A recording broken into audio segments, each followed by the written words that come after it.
leave the world around us. They don't need to know. Come find me where.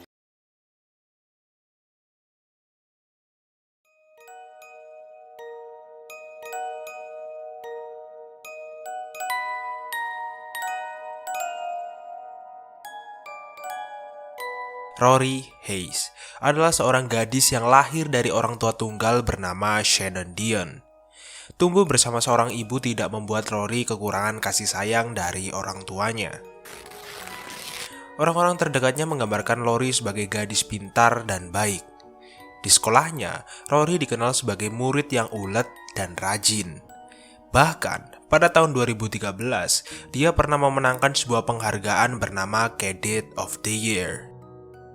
Kehidupan Rory bisa dibilang sedikit berbeda dari kehidupan anak-anak lainnya, di mana Rory ini tumbuh dan besar di dalam keluarga yang bisa dibilang sangar. Kakeknya yang bernama Bernie Gaiden adalah pendiri klub motor Satan Choice dan pamannya adalah anggota dari klub motor Hell Angels. Ya, dengan background keluarga kayak gini, orang yang mau cari masalah sama Rory pasti mikir sampai 1000 kali. Serem bro, senggol dikit diseret-seret keliling Kanada ini.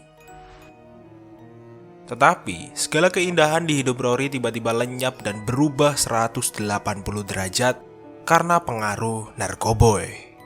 Lagi-lagi, narkoboy menjadi momok yang sangat mengerikan bagi remaja. Ketergantungan Rory terhadap narkopski ini membuat hidupnya menjadi berantakan, di mana dia sampai harus bekerja menjadi kupu-kupu malam untuk memenuhi kebutuhan terhadap barang-barang haram ini. Ibunya yang merasa sedih melihat anaknya tenggelam dalam dunia gelap, akhirnya memutuskan untuk mencoba menarik anaknya keluar dari dunia itu. Tetapi, sekeras apapun usaha yang dilakukan ibunya, jika Rory tidak mempunyai keinginan untuk sembuh dan bangkit, maka usahanya akan sia-sia.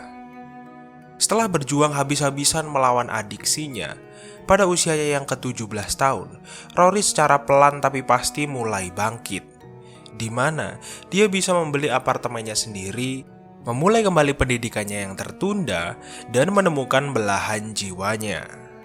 Keluarga Rory terutama ibunya sangat senang dengan progres positif anaknya, dan mereka yakin bahwa Rory bisa segera lepas sepenuhnya dari dunia gelap yang selama ini mengurungnya.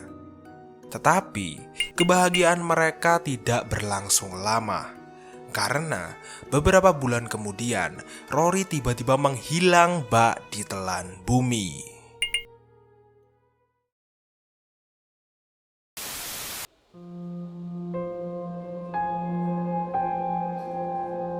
Terakhir kali Rory terlihat hidup saat dia berada di rumah sakit bersama teman dan ibunya untuk memantau perkembangan kesehatan mentalnya. Setelah beberapa menit di sana, ibu dan teman Rory harus pergi dan terpaksa meninggalkan Rory sendirian. Sekitar 15 menit dia duduk di ruang tunggu rumah sakit. Rory terlihat berdiri dan berjalan menuju pintu keluar rumah sakit. Dan setelah itu, Rory tidak pernah terlihat lagi. Keluarga Rory yang menyadari bahwa putrinya tak kunjung kembali mulai cemas. Menit berganti jam berganti hari, dan ibu Rory yang tak kunjung mendengar kabar putrinya pun memutuskan untuk melapor polisi.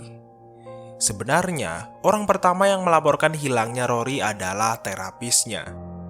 Dan aku gak habis pikir, kenapa harus nunggu berhari-hari untuk melaporkan anaknya yang hilang.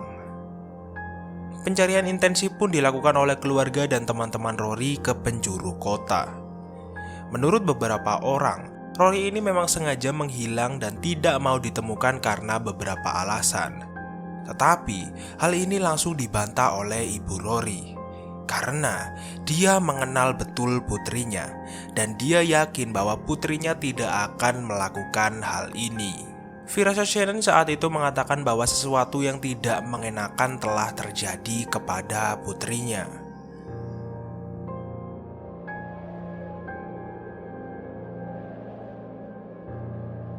Dua minggu kemudian, tepatnya pada tanggal 11 September tahun 2017, seorang anak laki-laki dan kakeknya yang sedang memancing di Oshawa Harbor melihat sesuatu objek yang aneh mengapung di dekat mereka. Awalnya, mereka mengira itu adalah ikan mati. Tetapi, setelah dilihat lebih jelas, objek itu ternyata adalah tubuh manusia, tanpa tangan, tanpa kepala, tanpa kaki. Mereka kemudian menelepon polisi tidak lama setelah menemukan benda yang membuat bulu kudu mereka merinding. Petugas kepolisian kemudian melakukan pencarian lebih lanjut untuk mencari bagian-bagian yang lain yang kemungkinan berada tidak jauh dari lokasi penemuan tubuh itu. Tim forensik pun mencoba mencari tahu tubuh itu milik siapa. Tapi sayangnya, mereka tidak bisa menemukan DNA yang cocok dengan tubuh itu. Setelah berbulan-bulan mereka mencari siapa pemilik tubuh ini dan siapa yang menyebabkan tubuh ini bisa terpisah dari anggota badannya, mereka akhirnya mendapatkan titik terang pada tanggal 29 Desember. Sepasang kekasih yang tinggal di sebuah apartemen di daerah 19 Macmillan Drive, Oshawa, mengalami masalah di sistem pembuangan air rumahnya. Awalnya, kendala yang dialami hanya air bathtub yang tidak bisa tersedot keluar. Tetapi, lama-kelamaan muncul bau busuk yang keluar dari saluran pembuangan mereka. Mereka kemudian bertanya kepada tetangga mereka yang berada di lantai bawah, apakah dia mengalami hal yang sama. Tetapi, dia tidak memberikan respon apapun. Dan tetangga itu adalah Adam Strong. Adam Strong adalah seorang pria berusia 45 tahun. Dia sudah tinggal di apartemen itu selama 14 tahun. Menurut orang-orang di sekitarnya, Adam adalah orang yang membingungkan dan suka menyendiri. Dari foto ini, memperlihatkan bahwa Adam sangat menggemari scuba diving. Kehidupan pria parubaya ini bisa dibilang sangat malang, karena dia sempat beberapa kali dipecat dari tempat kerjanya tanpa alasan yang jelas. Kehidupan percintaannya nampaknya juga sama suramnya dengan karirnya. Karena mantan pacarnya pergi meninggalkannya demi laki-laki yang lebih oke. Tentu saja, semua hal yang telah terjadi di hidupnya ini membuat Adam sakit hati dan mempunyai pandangan yang negatif kepada dunia. Menurut beberapa orang yang mengenalnya, fase ini membuat Adam berubah menjadi orang yang berbeda. Menurut mantannya, dia tidak semata-mata meninggalkan Adam karena dia bertemu laki-laki yang lebih oke. Tetapi, dia meninggalkan pria itu karena dia sudah tidak kuat dengan kelakuan Adam yang suka mengatur dan main tangan. Tidak hanya itu, Adam seringkali memaksanya untuk bercocok tanam dan memaksanya untuk main iket-iketan pas lagi bercocok tanam. Terlepas dari semua sifat minornya, Adam sama sekali tidak pernah terlibat dalam tindakan kriminal. Tetangga Adam pun memutuskan untuk memanggil tukang ledeng karena saluran air mereka sudah beberapa hari tersumbat. Ketika mendengar hal itu, Adam langsung bergegas menemui tetangganya dan menawarkan diri untuk membantu mereka. Awalnya, mereka tidak mau menerima bantuan Adam. Tetapi, setelah dipikir-pikir kenapa enggak? Toh gratis juga kan? Adam yang gak ngerti-ngerti banget tentang saluran pembuangan, kelihatan kebingungan dan tidak tahu apa yang harus dia lakukan. Setelah beberapa hari, pasangan itu akhirnya memanggil tukang ledeng karena Adam tak kunjung bisa memperbaiki saluran pembuangan apartemen mereka. Ketika tukang ledeng itu sedang sibuk memperbaiki saluran air, Adam kelihatan mondar-mandir dengan raut wajah yang cemas. Tidak hanya itu, dia juga beberapa kali bertanya kepada pasangan itu, apakah si tukang ledeng sudah selesai? Apakah dia menemukan sesuatu? Pokoknya, Adam kelihatan repot sendiri dan khawatir bahwa hal yang dia sembunyikan atau hal yang dia lakukan akan terbongkar. Dan benar saja, setelah mengotak-atik saluran air selama kurang lebih 3 jam, akhirnya si tukang ledeng itu menemukan penyebab tersumbatnya saluran air itu. Saat itu, dia berhasil menarik keluar potongan daging busuk dengan berat lebih dari 4 kg dari dalam saluran itu. Tentu saja, penemuan daging di saluran pembuangan air ini adalah hal yang sangat aneh dan janggal. Si tukang ledeng yang kebingungan pun kemudian menelepon polisi karena bosnya saat itu memerintahkannya untuk melaporkan temuan daging itu ke polisi. Communications. Hi there, how are you? Good, you? Good, thanks. I'm a plumber and I'm on site for a job. We got we're snaking a drain, and we've been pulling back. We probably pulled back about 10 pounds, 15 pounds of it looks like flesh type of stuff, meat. We've been working at it for 3-4 hours now, right? Oh, okay. And we can't get it clear, but we keep pulling back chunks of whatever the hell it is. Polisi pun segera melakukan investigasi setelah mereka tiba di apartemen itu. Saat itu, mereka bertanya kepada pasangan penghuni apartemen itu apakah mereka pernah membuang daging ke toilet atau saluran pembuangan. Tentu saja, pasangan itu pun menjawab tidak. Lagian orang aneh mana yang buang daging ke toilet? Jika bukan pasangan itu, berarti kemungkinan besar yang membuang daging itu adalah Adam.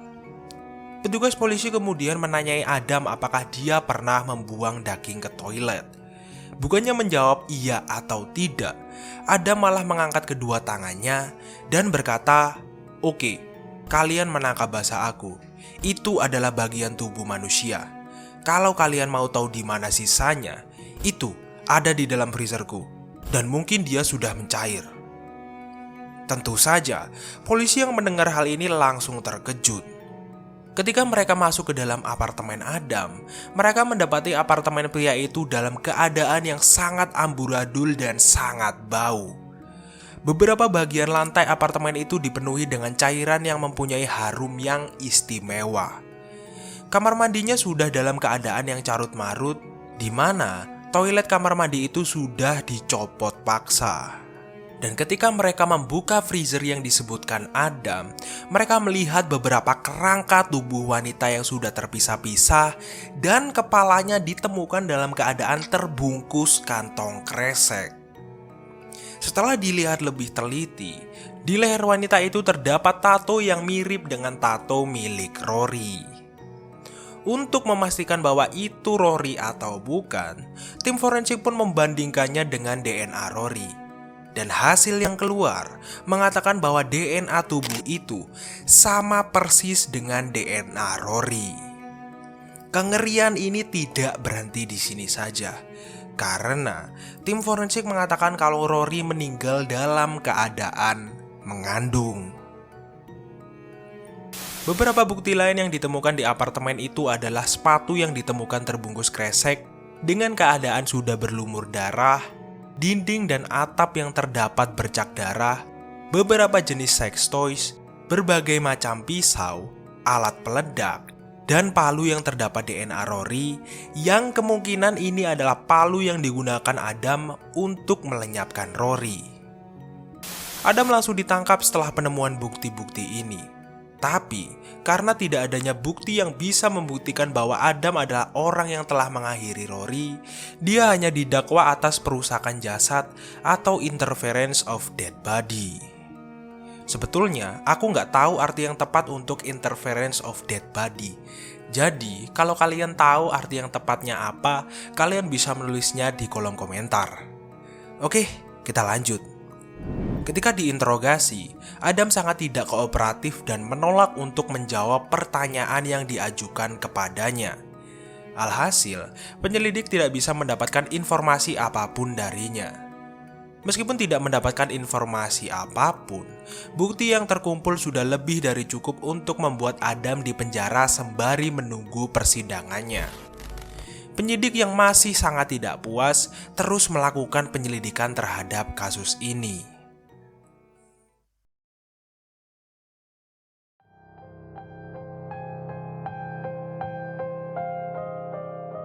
7 bulan setelah ditemukannya tubuh Rory, para penyidik menemukan DNA wanita lain di pisau yang ditemukan di dapur Adam. Dan DNA itu adalah DNA milik Candice Fitzpatrick. Candice adalah gadis asal Ottawa yang dilaporkan hilang pada bulan Maret tahun 2008. Saat itu, Candice hilang ketika usianya masih 19 tahun, sama seperti Rory. Menurut beberapa orang yang mengenalnya, Candice ini adalah tipe remaja yang bermasalah dan dia juga sering tinggal di jalanan saat dia kabur dari rumahnya. Bisa dibilang Candice ini 11-12 sama Rory, karena mereka berdua sama-sama pengkonsumsi narkoba dan sama-sama bekerja menjadi kupu-kupu malam. Terakhir kali gadis ini terlihat hidup saat dia pamit ke orang rumah kalau dia mau pergi ke mall. Pencarian gadis ini sendiri dimulai ketika keluarganya sudah tidak mendengar kabarnya selama beberapa bulan. Adam kembali diinterogasi setelah interogasi pertamanya yang dilakukan 11 bulan yang lalu. Kali ini, penyidik lebih berhati-hati dalam menginterogasi pria ini. Penyidik berusaha membuat Adam merasa senyaman mungkin saat dia diinterogasi. Dan dia juga menuruti semua keinginan Adam dalam interogasi yang berjalan selama 12 jam ini. Di sini, kita bisa melihat Adam sebat-sebat santuy dan makan McD saat diinterogasi. Dan dari sini, kita bisa melihat kalau dia sama sekali tidak menunjukkan rasa bersalah setelah melenyapkan Rory. Bahkan, dia mengakui kalau dia telah memisah-misah Rory dan membuang beberapa anggota tubuh wanita itu di danau dan di toilet dengan nada yang sangat senang dan excited. Never worry. You really? Yeah, you know why? Yeah, I'm wondering I'll, why. I'll tell you why. Because to tell somebody not to go in your freezer... We'll make them go in. Exactly! Yeah. Okay, how much of her body did you guys get back? Obviously the entire skeletal structure, right? Well, we obviously whatever was in the house. Yes, in the freezer. Yes. And how much of it were you able to pull out of the pipes? Quite a bit. It was bad luck. Yeah, that's what I tell people. They're like, you're stupid. I'm like, you kidding me? Well, That's an awesome way. yeah. I just got greedy, that's all. Tidak hanya itu, dia juga mengklaim bahwa dirinya memiliki sifat yang dimiliki serial killer termasuk nafsu untuk melenyapkan binatang. Dia juga mengatakan bahwa satu-satunya alasannya ditangkap adalah karena tukang ledeng yang tidak kompeten. Ketika sudah berhasil mendapatkan pengakuan Adam tentang Rory, penyidik pun dengan berhati-hati menanyakan tentang penemuan DNA Candice Fitzpatrick di sebuah pisau miliknya. Dan secara tidak terduga, Adam dengan sangat ringan mengakui bahwa dia telah melenyapkan Candice dan memisah-misahnya. Bukti dan pengakuan yang sudah terkumpul membuat hakim mendakwa Adam dengan pasal pelenyapan nyawa tingkat pertama atas Candice Fitzpatrick dan Rory Hershey, meskipun tubuh Candice saat itu masih belum ditemukan. Di dalam persidangan, jaksa mengungkapkan teorinya sendiri. Dia mengatakan kalau Adam membujuk Rory ke apartemennya untuk melayaninya dengan imbalan uang.